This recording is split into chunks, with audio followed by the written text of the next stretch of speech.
What up, Yogi? Oh,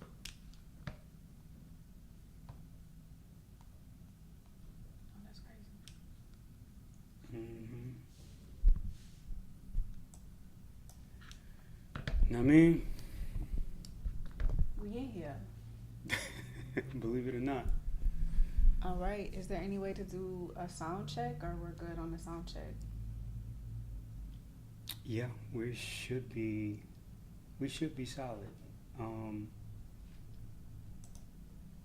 Let's see if there is. If anyone watching can verify you can hear us okay, that would be great. This is our first time. We've tested this before, but obviously this is the actual official moment. All right, let me jump over here. Let me see.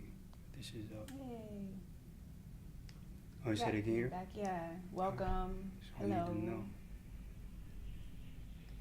Thank you for the comment. Yeah, so we're good on audio. Let's go. Yeah.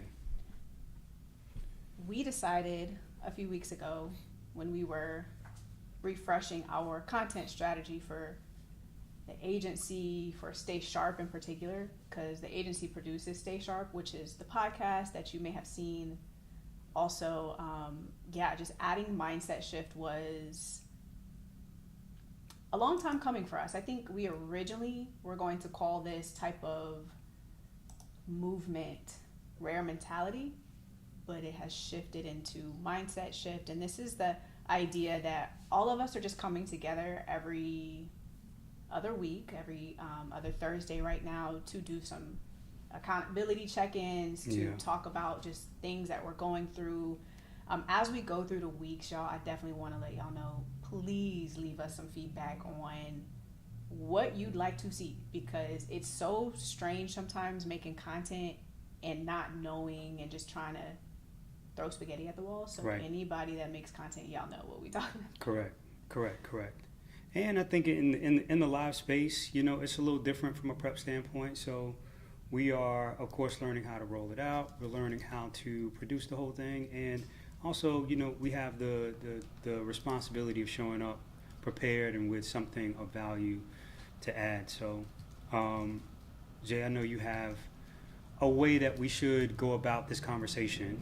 So I want to certainly move into your very capable hands in terms of how we go about it.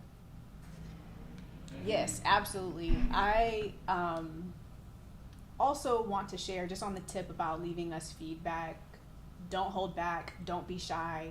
We are showing up on live for the first time in a long time. Like, we haven't done live content in a very long time, because we want to treat this as like a creative therapy session, like a workshop, just a conversation. We have so many people that we've worked with over the years, even on a week-to-week basis, people who are ringing our lines, texting in the DMs, just kind of asking questions. So this would be the time, whether you're a client or not, it doesn't matter, whether you know myself or Rashad, this is the time to be like, what they got going on, how can I tap in?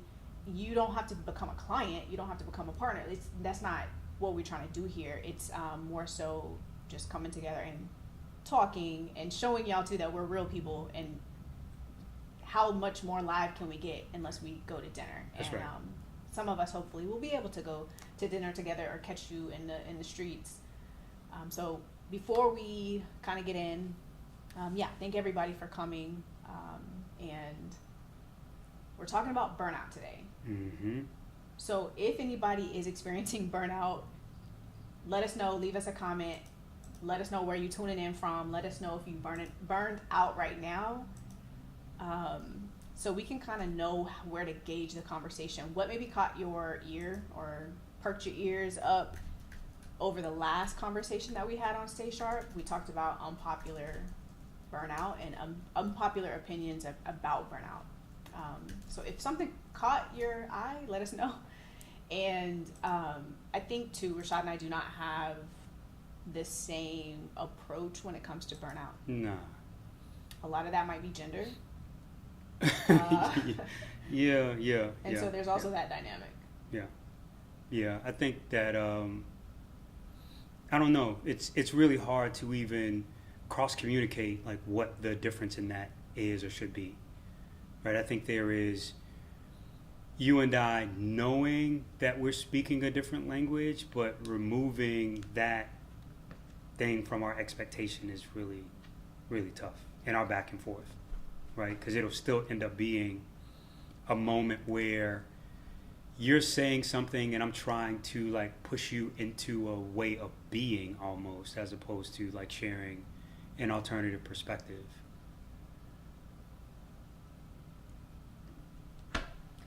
I understand. So at my worst, and Flossie left a comment that she is deaf having burnout. Anyone else, Really? let us know. Okay. But Yeah. at my worst, I think that I've experienced burnout for like months. And I'm like, okay, maybe upwards towards a year. Like, this is not going anywhere. I do not understand what I'm supposed to be doing. And one thing is crazy is that it does not look like that to other people. Right. Like, it's really only you, I feel like, that can truly know that and diagnose that. So it's really only up to you to fix that and be okay with also just the rut and the dip that you're in, because it happens. And only you can know, because on social media, for sure, people, oh, you killing it, da, da, da. And I'm like, I am having the worst year of my entire life, and people won't know. So let also like chime in the comments if you're not driving or something, you know, for how long you've been experiencing burnout, or even if you every once in a while, every maybe a few times a month, you have days where you just like I ain't got it. Yeah. So then what do you decide to do on those days where you just really don't have the bandwidth or capacity? That could be different for all of us. I think you shared something in the podcast episode on this where you were talking about maybe boredom is an input, which I thought was really interesting. And we talked about like being interested. I think there's also like different reasons that we may not automatically like what's the right word? Like just consider. Like at the end of the day, like you could really just be going through something hormonal. Like you could also be going through like challenges that are just asking you to be better. And so you think you're burned out, but you're really just not stepping up to the responsibility of becoming who you need to become, right? So you're experiencing a large resistance because you have a big goal. So I think, you know, to the extent that we can, I want to try to bring some form to this conversation so that we can be, you know, really, really useful. Rick Brown, what up, brother? Because there's a time when you're really overwhelmed, and then there's a time where, and you should be able to maybe discern whether or not to fight through, or you need to discern whether or not you need to quit or sacrifice something. Yeah. And sometimes that can feel like a fine line, because you're just going, and you think you're doing all the right things, and all of a sudden you just feel like you're falling flat. And as a creative professional, you don't want your work to suffer. So that is, I'm also like reading at the same time, so I might get like distracted doing this for like the first time. So mentally fatigued, I am interested, let's talk more about what might be causing mental fatigue. And y'all, disclaimer, Rashad and I have, I think, a really great insight to certain things, but we want to be very careful and not come across as like we know your struggle.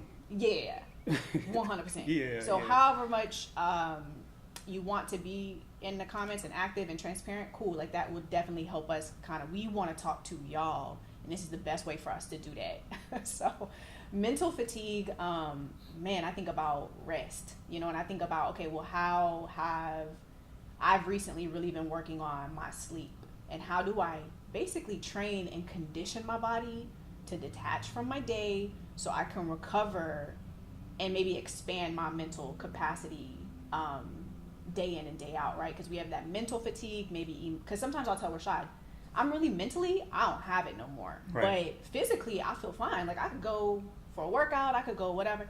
And then some days I'm like, yeah, physically, I'm exhausted. I'm done. but mentally I'm super sharp. So maybe I just need to like literally that's the day where I'll work in the bed or something. My Right. body just needs to lay down. So, I mean, have you just settled that? And this is a question because to your point much earlier, like, I don't think burnout is a thing. So we talked about it quite a bit. My fatigue from something, am I missing something else? I just think that the burnout is what we call it, but it's there's always just something else going on.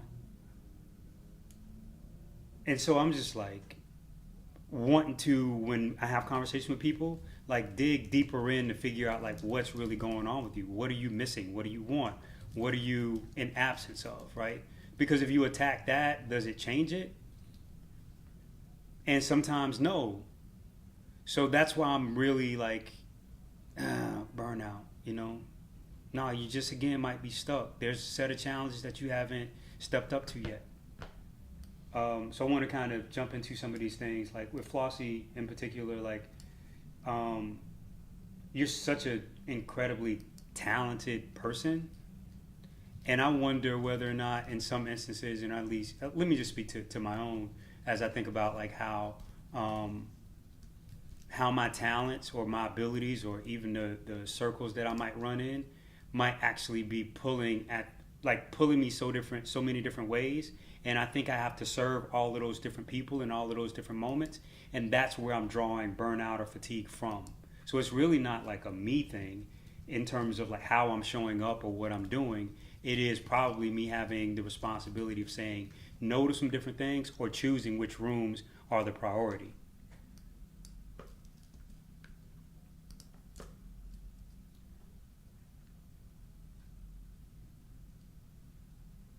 you're pausing? No, I was just waiting. And I was really waiting to see if you had any feedback. I'm talking to you, Jordan. This is a lot. This is a lot for you. You got a lot going on. I literally have 4 to 5 screens that I'm looking at y'all right now, and so this is really like I feel like a deer in the headlights. It's cool though, and you know we prepared and practiced for this and all of that, and so I was like, so you're sharing about what to put emphasis on, like how to prioritize. Like how to figure out where the source of like your stress, your anxiety, your like the burnout, where's the burnout feeling really coming from? And again, I'm tapping on everyone and saying like, is this really what's going on? Because are you wanting to quit because it's hard? Is that burnout? Are you misdiagnosing your burnout because you're just meeting a new challenge that you're not ready for? And again, I've said that 3 times on this live already, but I really think that's the culprit of most people's problem in this way. Yeah, that's where sometimes I start to wonder, if I have a task, like say there's a particular moment, and then this might correct me, Ray Marie, if I'm not pronouncing your name right, but this might help with your question because you mentioned you're on the operations side. I also function a lot on the operations side, and I just happen to also be able to execute some of the creative tasks. But I think as I've grown in my creative industry that I prefer to be creative operations. And that's like even the title that I have. I'm like, oh, I'm a creative operator in my email footer. So I definitely can probably relate to some of the things that you work on. And if I have a certain moment in a project and I feel like I'm procrastinating, like I'm dragging my feet, I have to check myself on, this is just actually hard, or I need to go maybe educate myself a little bit, practice, do some spec work, or just like kind of mock some stuff up. I just need to get going. Yeah. And I just need to put one foot in front of the other. But yeah, that's a very different feeling than I think, more specifically, if you've been around for a while, you may have known like about a year ago, literally, I took a sabbatical for 6 weeks because one day it was just, it felt like the last straw. I said, I cannot do this anymore after this very moment. And like, I think I walked out of the apartment, not on a bad term, but we have a home office, a home studio, and I think I left like that day. It was a Sunday or something, and I was like, I'm just gonna go get a coffee, and when I come back, to our home, I'm going to have a plan for how I'm going to spend this time that after 5 or 6 years of building a business, I felt like I so desperately needed. So I'm not getting back to that point again. But I also know that not all of us at any given time can just be like, I'm going to step away for a few days or a few weeks or whatever that looks like. And I don't plan to anytime soon because I already did that. And I feel like I kind of took care of some stuff I needed to take care of. And I don't know if I'm maybe now talking in a circle. Yeah, but no, it's fine. And I'm never judging a person who needs or takes that step for their own mental health, right? But when you get to the therapy or the dealing with that, you go, oh, there were things that I did not attend to. And maybe I needed to take the time to figure out what those things are that need to be attended to, right? It's not really that you're burnt out. You just had problems that were not addressed or perspectives that needed expanding or, you know what I'm saying, definitions that needed to be delivered to you or expansions on things that were unhealed, right? It's never like just this idea like, I'm just so tired. I doubt that that's the case for most people. Yeah. One of the things that I like that we brought up on the podcast last week was like this spectrum, like burnout. There's this burnout spectrum. We should like really like make a chart or something, you know, and have the different, you know, from on a scale of 1 to 10 or something, maybe starting to, okay, where am I today or this month or week or quarter on my burnout, but then specifically like diagnose it, self-diagnose the burnout. Am I unclear? We've kind of talked about that. Am I bored? Am I tired? What kind of fatigue do I have? You mentioned this early on, Rashad, too, but in this, I think, plays into maybe sometimes the mental fatigue that we can experience as creatives, as operations managers, whatever. Like everybody's solving a problem. We're all creative here if, you know, we're all solving problems. But nutrition. And I think Rashad and I can go on and on about nutrition because it's something that we really believe is the fuel to us putting out the best work. Yeah. So how you decide, you know, how you want to eat and experiment with what foods or diets work best with you, supplements, and then just really pouring that into your sleep and what activity looks like for you. Because that's the stuff that this is what I'm saying. Like, and comment in the if you're in here and hearing this particular point. Are you doing things that are making your life and your business and your experience in sports, even to Rick's point, making it hard? Like, is that possibly the reason that you're experiencing burnout to begin with? Like, is it something that you are doing to yourself? Is it self-inflicted? Because you're blaming the thing that is the challenge or the career field or whatever it is. Is it something that you're doing to disrupt or complicate your preparedness to do that thing? Because I would wonder, like, at the end of the day, like how accountable each of us is willing to be for our own mental wherewithal, our toughness or lack thereof. And so many of us, I think, don't know people who are actually really tough. And if we do, we're running away from them if we're not of the same tribe. So I remember sharing, and we laugh at this part, but like, you know, we're sharing David Goggins or whatever, like just his perspective and how he approaches stuff. And if you send it to a woman, they go like, oh, not for me. Like it's some, you know, whatever that is. And I'm going, he's telling you, at least in my view, the truth about life and about living and how hard it is and how you should prepare your mind, your life, your circumstance, your team, the people, your tribe, and the folks around you to actually lean in to make sure that they're on the same page, because the only way you're going to be able to push through is to know that it's going to be hard while you're training. So you should be training for the difficulty. Mm-hmm. Just like an athlete would. 100%. And like, we're like, creativity is a sport. Being a creative is a sport. Owning your business is a sport. You know, whatever you do professionally, like life is a sport.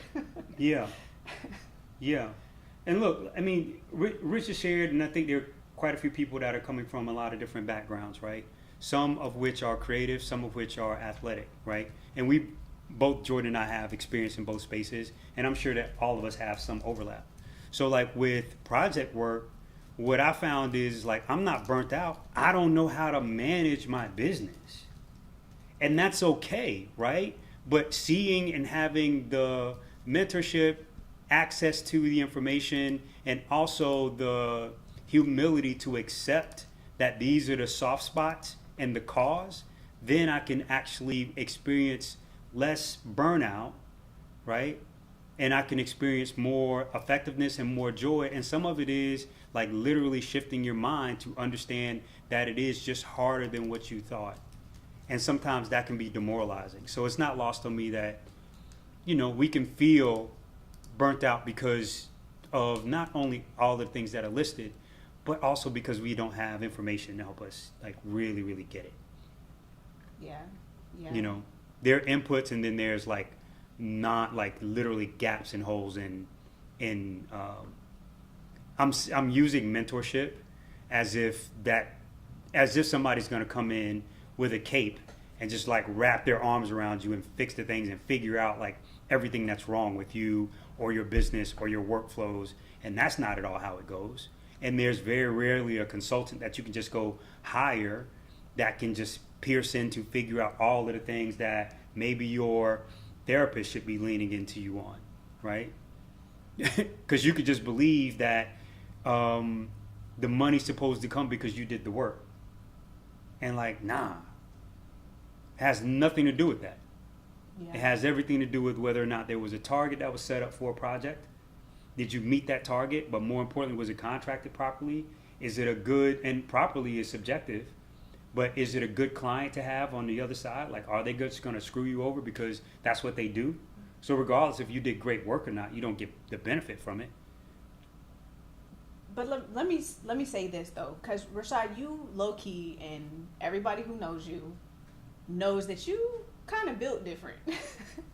Like, and just, you know, to give you that compliment and like that pat on the back, it's just so many of us don't really. I'm not saying we can't relate or really understand, you know, where you're coming from, but for instance, and just being transparent, like we have to go there.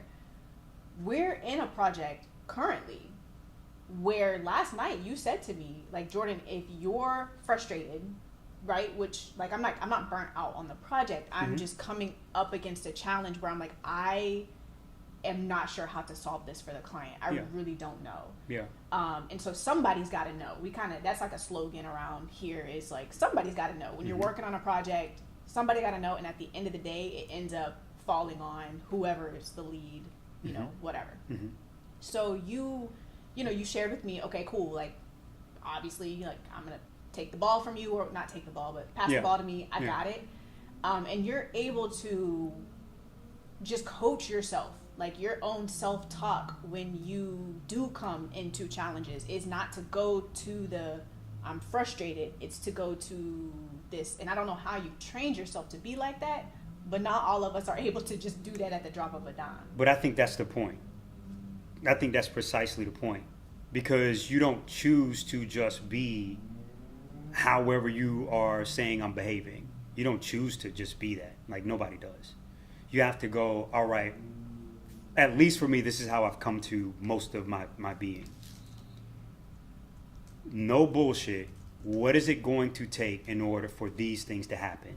Then I have to go trace down all of the people that have either done it, want to do it, right, are capable of doing it, and go, what did they do? And who did they need to become? Because most of this thing about burnout, to what I was suggesting earlier, is just about becoming. You know what I'm saying? Yeah. So like the idea that that this is finished work, it's like, nah, this is all process. Like, all of it's process. And the ability to rewrite narratives on the spot and while you're going through it is an important thing for us to develop. But you won't be able to develop that if you don't first commit to meditation. And then why do you commit to meditation? So that you can have a better mental peace. Why do you want a better mental peace? Because you need to actually not be reactive to when your mom just asks you to go to the store or for $2, to help, the family buy a Happy Meal for your little cousin. You know what I'm saying? Like, you have to do all of the levels and layers of work, and nobody is exempt. Like, nobody is. You know what I mean? How would you address just saying, I had to decide at this point in my life, do I love being an artist anymore? Being honest with myself, I discovered I like listening to music more. Then I'm trying to read like the rest of the comment. Yeah. I'm not sure if you can see it on your side or if it got cut off. Yeah. I see. Go ahead, because I want to make sure we address that topic. Yeah, I'm asking you, more than making it. So this year I decided to stop making music. If I get back into music, I believe I'd make a great manager. Yeah, I think sometimes you've been on both sides, especially in music, and y'all may have this connection already. But. Yeah. I mean, and I want to make sure I'm adding this pin to the other chat, but hold on 1 second.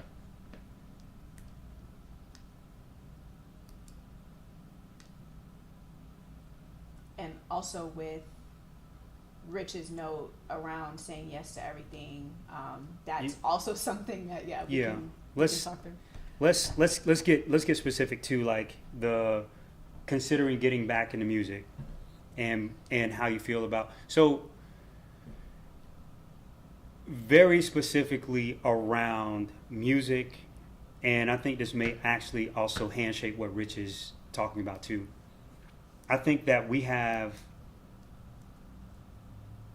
and it's important to have it, but we have a romance with how we believe a business is either going to be, or why we should be in it, or our interest in it, because it's either easier for us to motivate ourselves around the things that we love or that we like, and it's harder to do the things that we don't want to do, right? And there's even a story, and I want to kind of make sure I'm building this argument so that at the end of it, it'll land. But there is a study that talks about building your ability to do hard things, how it actually leads to a happier life and a better and healthier mind. You should check that out. Because I would challenge people who want to be in the music business to deal with the reality of, do they like, what do they like, and why do they actually want to be in the space?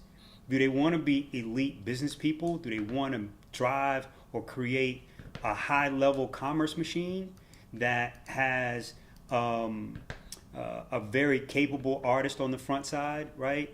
Who is the spokesperson and the leader of the marketing drive that the music lives underneath, and you're going to build out all of the rest of the corresponding verticals in a way where it can really, really win and go? Are you interested in that? Because if you want to be a dominant music manager, you got to be on top of that. And that's a very different set of challenges that I don't think people actually want that smoke. They just want to be in the studio, they like music, and they want to be the liaison between the artist and, the other business people. And I would submit to you that that's not a very good business, nor is that a very good experience. Yeah. Because it takes way more for you to show up and be that kind of dog, but you got to have that kind of vision, and you got to have that type of commitment to push through it, because it's going to have there's going to be a lot of adversity presented along the way. And I guess if we want to frame the question that Rich had, or the comment that Rich shared. Yeah, I would say to that, I know that we've had times where, it's like when it rains, it pours, like all of a sudden, like clients and opportunities and projects just come out the woodworks, and you want to be able to help everybody because like they love your work, and, you just want to like, okay, yeah, if I could just, and then the projects always, and like in our experience, probably in some of y'all's experience too, and Rich in your experience, the projects always end up being like more work than what you originally thought. Yeah. Which is okay, because that's just become too just our expectations. Like, we just know it's going to be a few more hours of editing than we planned on. It's just always going to be something. Because the creative is never perfect. It's just always something else you could have done. It's something else that you find out that's needed. And so, you know, we accept that just as a baseline.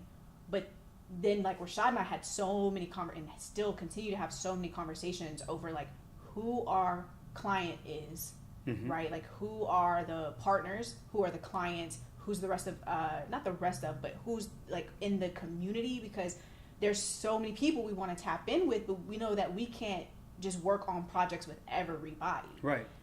So just having different, like, qualifiers or a certain, you know, just, and even just trying to also figure out how to scale your expertise and your knowledge, so, you know, you can reach more than, you know, just the immediate people that you're more one-on-one with. But yeah, saying yes to projects is something that, you know, at one time I was like, yeah, like, I called it being a business hoe. I was like, you just saying yes business to everything. hoeing, huh? That's I think what I called it. Like, I haven't said that in a while, but yeah. I was like, yeah, we can't be no business hoes. And how are we gonna pick who we deal with and don't deal with? Yeah. I think we talked about this more recently. There is a thing of, like, starting practices and starting tactics, and then there are the tactics and the things that you need to deploy when you are a little bit further along in process. And the correlation, or the thing to give you some clarity, or at least gave me some clarity, because I should talk more about, like, my experience and what I've done and what I've built and torn down and all of that kind of stuff. Unintentionally torn down, by the way, right? No business that I've built that failed, I ain't intend to have it fail. I listened to bad advice and I took poor steps and poor strides, and I did not protect myself or my partners in a way that I should. I failed as a leader in those instances, and I'm not afraid to tell you about them, right? But back to this other part, it's usually just a supply-demand issue. You ain't hot enough to have an overflow of demand, and you got a lot of supply. And it's really frustrating to me to watch people decide that they want to be on the limited supply when there is no demand for what you're offering. It's weird. And I would caution people to figure out why you're so tired when you got so far to go, and what self-limiting beliefs you have that need to be destroyed immediately so that you can actually go to a newer and higher level. And that newer, higher level will allow you, because you've proven yourself and there's a high enough demand, for you to get better clients. So you're not going to get better clients if you don't do more work now and better work now, because you have a demand problem. Mm-hmm. And I think the way to circle this back to a little while ago, Rick shared, I self-sabotage, nutrition, sleep. What are those? Yeah. So what are those? Right.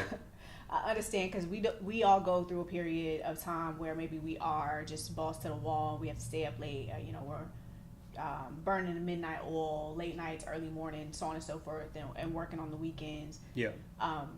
And I think that the answer to that for me has been to figure out what does a schedule look like for me, especially if you work from home. A lot of, like, there's just so many, like, disciplines that have to come with working from home, and how do you structure your days? Back to what you just said, Rashad, about, if there's any self-limiting beliefs or just narratives that you have that you need to deal with, we have to start to get real with ourselves on, like, why do I think this way? And, like, throw that away. So around, like, sleep, I really worked on a sleep routine, talked about that in the last podcast. I can definitely go into more detail there, but also nutrition and understanding just your eating habits and schedules, and how the foods that you eat will literally change, the way that your brain operates, Mm-hmm. So in order to put in the extra hour or two a day, you probably need to eat a certain way that still looks different for all of us. Like it's not one diet fits all over here, but I think that just tying all of that in, it's, you know, being able to do more work and put yourself in a position where, you know, you're getting better and better clients, or you're just kind of moving in the direction you want to move. A lot of that comes with just how you fuel yourself. Yeah. Real quick too, I'm looking at Justice's comment, and there's a few things that I want to do this quickly, the response to this, but I want to do it responsibly, because I think it's such a common like set of challenges that he kind of explained. And also, not only that, there's a common set of challenges, but a common set of I won't necessarily say responses, but like sets of actions that people actually shouldn't take, right? Because we believe, especially if you're in the manager role, like you're probably misfitted for that role, because what you should actually be is a partner in the company, and you're a short-term or a short-term hire when the ownership or the group that owns the company, which is in most cases the artist, they don't know what the fuck is going on, right? So if you're going to start in that kind of a role, I would suggest people be an advisor and talk about what a team is, and notice whether or not you're really capable of leading such a team, right? So you just kind of listed all of the different component parts, all the different hires. And the thing is you're building a startup. In most cases, like, you shouldn't be delegating or putting all of those parts together, because it's a startup. And there's a book called like The Lean Startup, a lot of people often reference. You have to figure out how to do or get artists in a position where they can prove their concept, prove that they actually have audience, and then you scale up all of the roles after the fact. There ain't no need to have no accountant if you don't really got no bills. It ain't no need to worry about like a content team if you haven't figured out content concepts, or at least who's going to lead art direction and figuring out like what way you're going to deliver content. So it's like a lot of parts or a lot of pieces where we'll give ourselves credit for understanding how to just go figure out who to hire. And I will submit to you that that's not the job. The job is really about like building a system and understanding for how to take the artist or the company really from 0 to 1. And that's an entirely different set of efforts. And it requires a different type of like commitment and potentially expertise. And the last part that I'll share about that, especially about starting from the struggle, like that's the thing. Believe it or not, all of us are coming from the struggle. Some deeper struggles than some others, right? But I remember in my young career, I used to, I would say that people thought that I had something, and I didn't necessarily know what they saw, and they're not necessarily that forthcoming with it, because you're on some level competition. But at any rate, there was a dude around named Aaron Bishop, who was like my guy. Like, we hung out, we did a lot of work together, it was fantastic, what we were doing. And Aaron, unbeknown to me, like, had an Ivy League degree, and his stepfather was like Spock from the legendary Star Trek. And so he had all of these advantages, and he was coming from this amazing, how do I say it in the right way, Bel Air background. And he was willing to sleep on the couch in the studio because he wanted to soak up what I had. And I thought of myself as being like one of the smarter guys in the hood or whatever that was, right? And as soon as I met him and I got into his world, I was like, oh, I'm not better off than nobody, even the people that I thought I was a little bit ahead of. Like, we're all playing such tremendous catch up, because the people who we're oftentimes competing with in business are just super far ahead. So my responsibility is to make myself a person who can run fast enough to catch up. That's what I'm wanting to kind of look at for that. So you can't really like use your starting point as anything other than something that you can anchor your thoughts around about how much harder you need to work and how many more things you're going to have to learn in order to get yourself into a runner's position so that you can compete. Because it ain't easy. Yeah. My daily lifestyle routine changes everything. I know I see some of the things that you get into. I know you don't post everything, and I'm very much a routine person, even if it's not perfect every day or it doesn't even happen every day, but just to have this sort of muscle memory, especially in the morning when you get going, and the little Star Trek is hilarious. Yeah. But yeah, the routines is something that I'm like, oh my goodness, that stays in my back pocket and grounds me on a daily basis. Like I said, again, even if it doesn't happen perfectly, but I know it's always something I can lean on. Or if I skip a day or two, I know I'm coming back to it because I know what the routines are. Yeah. But I definitely want to check in. We're about 20 minutes out or so, or we have about 15 or 20 minutes left. Is this, has this been a helpful conversation? I know that the comments have felt really good. We've got some great inputs. Thank you all for sharing what y'all might be going through. If you want to share something else, there's time. I feel if you like want to ask questions, please there's do. time. And while we load up with specific questions, because I can lead you in terms of all of the challenge. Every way that I failed, I want to share so that people don't fail in that way. So that's the reason I was sharing that particular story, right? Because I'm going dog, I'm not talking loud because I know something, I know it all, or nah, that's not even partially, it just ain't even a thing. What I do know is that I wish I had people that would give it up, tell me what they did or how they blew it so that I wouldn't have the same problem once I ran into it. Yeah. So let's talk about, let's talk specifically about eating.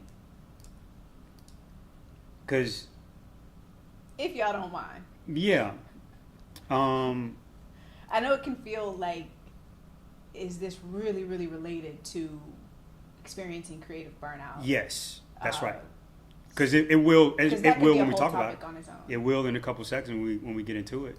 So I would say this, everything you eat will affect you from an energy standpoint, right? Everything. So if you're eating a bunch of sugar, right, it's going to take your energy up, and then you're going to have a sharp crash. And you're also going to gain more weight, and it's going to put a different type of pressure on you being able to stay consistent. So how do you deal with that? You got to stop eating sugar. It ain't rocket science, but you have to make the connection between eating poorly and eating well, right? Exercising or sleeping and not. I think there was a thing that really woke me up because I was really burning the candle at both ends, and I couldn't figure out why I or other people were getting sick. And I'm like, yo, it's because I don't know how to recover. And coming from high school and then from college, I didn't know nothing about no recovery. Nothing about no recovery, because you're just in your younger body. Nobody's holding you accountable. Yep. You don't have a high performance standard every day anyway, right? If you go to school and go to sleep in class, I was just tired. You know what I'm saying? You just kind of roll with it, it's not a big deal. So anyway, the lesson got really sharp when I again would notice that I was always getting sick. Hold on a second, let me turn on this light. Hold on a second. That sun setting. Yeah, and it's just too dark. Looks crazy. That may have made it worse, but anyway, so the lesson became again really sharp when I was continuing to get sick, and I was getting sick because I just didn't eat the things that I needed to eat in order to recover. And so I'm going I'm not an athlete. I shouldn't have to worry about training and all of the stuff that Cats is doing or whatever. I'm just trying to be in the music business. And what I found was that the best executives were training like athletes because they saw their performance affected by how their body was either positioned or able to cope with and deal with stress. And so I just adopted and just learned from the people that were already winning.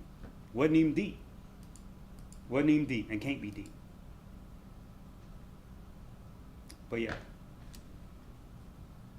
Flossie asked, how do you distinguish between when it's time to build a team from when you, me, just need to put that 110% in and step up to the plate? There's so much, I think, to check down there on when to hire. And there have been lessons that we've learned and successes that we've had from hiring and trying to figure out like what that looks like for us. We I think we just live in the, like, because we're in the creator economy, it just feels like everybody's got to do everything by themselves. And I think that that's back to, I'm not sure who said this at the top, but it's like content creation. It's just like that you have to wear so many hats to just create a piece of content. It's insane. But I think like the first thing is do you just need, like, check down the first thing. Do you just need to be more organized? Like, do you feel like, okay, I'm being spread thin because I'm saying yes to everything? Don't need an assistant.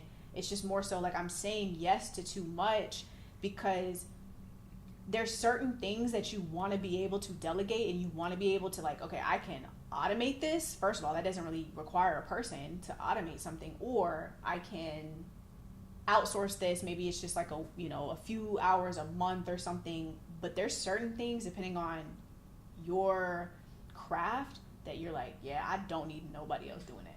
Yeah. Like right at this point, like, and to get someone, what we've learned is to really have someone step into a role where you're not constantly telling them what they need to be doing. They're not going to be cheap, I guess. That was a really bad way to put it. But the rates and people like that you got to pay for their experience and things like that. So 100%. I'm sort of kind of getting to the answer to that question. But I would first, like, okay, do I need to organize some of my systems a little bit better? Is there a better like a day-to-day or week-to-week structure, so I can make sure I have my days where I'm just in my flow and I'm able to just like knock my stuff out, and then I have my days where I just take a whole bunch of meetings, because the days that you have a whole bunch of meetings, you're not really getting anything done, but you know how you need to plan for the upcoming month or so. And then the days that you don't have any meetings, like, how are you really maximizing on that time, because you don't have to be so task switchy. Yeah. So I answered that in just like a little bit of my way at the but Yeah. the decision to hire also is just like, well, what does the cash flow look like for your business and things like that? Because one thing too is that you bring on somebody and you're like, okay, I'm gonna hire somebody to do something. I'm gonna pay them this amount, whether it's hourly or commission or salary or whatever that is. And you gotta make sure, like, are they going to pay for themselves and then some? Because I still have a company that I'm paying them through, Mm-hmm. and I need to make sure the company's profiting. Correct. And all of it comes down to our ability to really understand the real, like, your business, like really understand your business and your industry. And if there is one thing that I've become much more bullish on, and I'm screaming more loudly every day, which is, if you don't understand sales, you can't run a business. And it's not a place where I started running any of my businesses from, which is probably why I've only successfully built lifestyle businesses. So I'm challenging myself, and I'm talking about it out loud, about going from a person who's capable of building a lifestyle business, right? Something that lives in that very, like, it can pay for us. I'm creating a job for myself because I have these skills, and I'm marketing my skills through the things that I'm putting out. That's cool. But real business, a business that has enterprise value, will require you to, again, like, really understand the overall space, like your real business, like who is also in my shared space, and what market share do they have that I want to get, right? Or that I want to participate in, and what's possible for me to be, because I understand how other people are operating in it. And then I figure out how to go sell to those customers, and then what it takes to fulfill on those potential customers. So if I'm probably attacking this at a really high level, but I think that's what will give you more clarity on when to hire. Because if you go like, oh, I need this in place in order to do that, then it becomes much more clear that you need the employee or the labor support, as opposed to wanting the labor support. Because when you're in a lifestyle business, most times you just want help. You don't actually need it. Thanks. Yeah. Sharing a little bit about, we talked about like the nutrition, we talked about like reprioritizing your, through, like, what's your through line for real, and making sure you're putting that what needs to get done that's going to move the needle up at the top of your priority list. We talked about, the saying yes to everything, so on and so forth, building a team and just trying to figure all the things out. One thing that we didn't touch on that is big for us as creatives is to figure out and generate what our ideal work environment is. I think sometimes it's nice. Why are your screen so dark? I don't know, it just keeps getting darker and darker.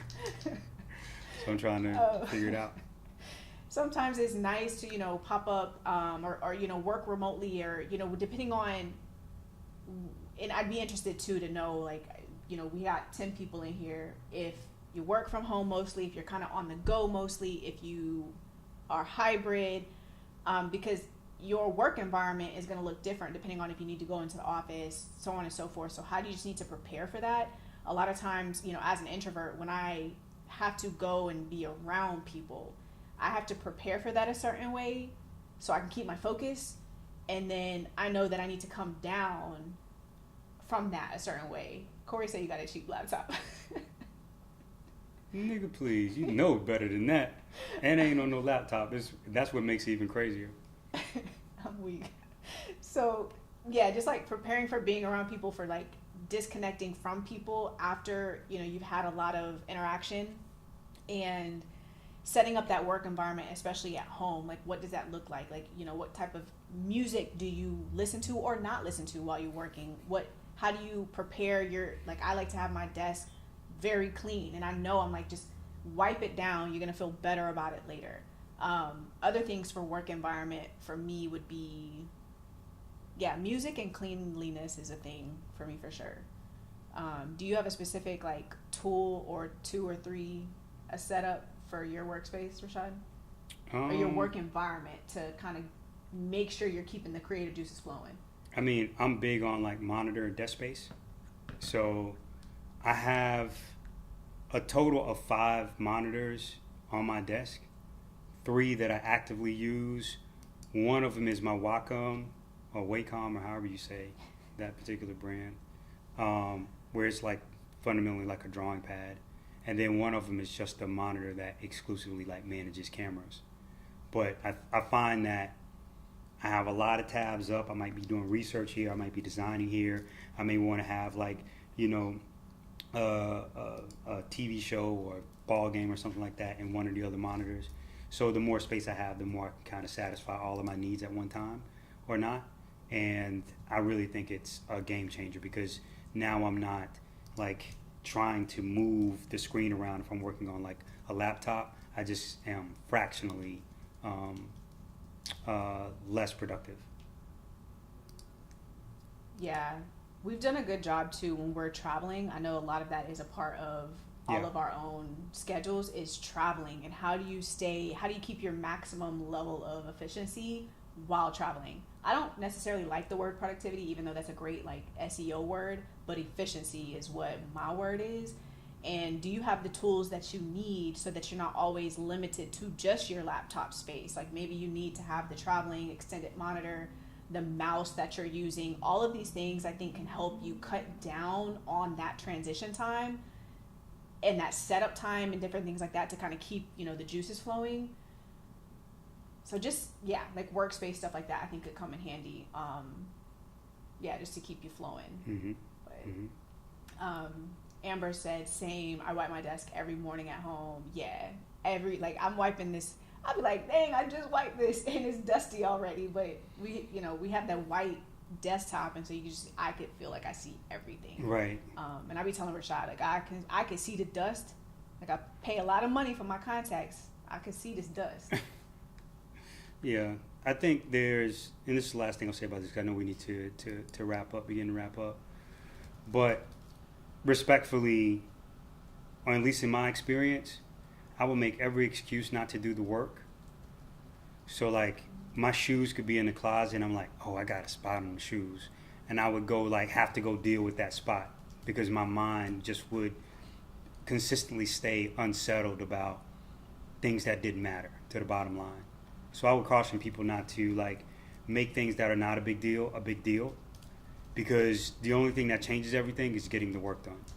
So try to find as much clarity as you possibly can around like what's bullshit and what's true for you to actually attack and change, because you'll just lie to yourself and make everything a priority, or make the reason that you weren't able to do this because you didn't have that. And it's not true. You're just not good yet, and you didn't do the work. And that's okay, because you got an opportunity to shift that in the next moment. So I think, again, just caution yourself at lying to yourself about what you need in order to do it. You don't want to make your productivity and thereby your success more hard to get to because you got more. You got so expensive and you got so fancy that you can't do it. That's why I always hated when people needed weed or needed, alcohol, or they needed. It's like, dog, you can't win like that. You're too expensive. Yeah. Got too much going on. Well, we really appreciate you all for tapping in with us. This will be posted to the YouTube in a little bit, so if you didn't catch it all, you can always go back. We did have the unpopular burnout episode that went out last week that kind of piggybacks off of what we talked about today. The next episode of Stay Sharp drops on Tuesday, so that's next Tuesday the 7th at 8 o'clock. We're doing some habits, routines, sharing some stuff with you that we do currently. I think that this is going to be a very trendy topic that resurfaces quite a bit, like what Rashad and I are onto in the moment and what we're kind of phasing out, what we're bringing in, challenges or whatever that we're doing. I'm not really a fan of challenges, but changes that we're making. So that'll be next week on Tuesday, and then we'll come back the Thursday after that for another mindset shift. So let's kind of build this thing up. We all want to stay sharp. That's the whole point. We really appreciate y'all again, and hit us up on any of the platforms or email or whatever if you want some more. Holla at y'all. Thank you for real. Jordan was great with that. All right, so I got to fix my this production will not happen this poorly again. So I'm taking offense to how poorly my screen looks. Yeah, we'll work on it right now. All right, y'all. All right, thanks.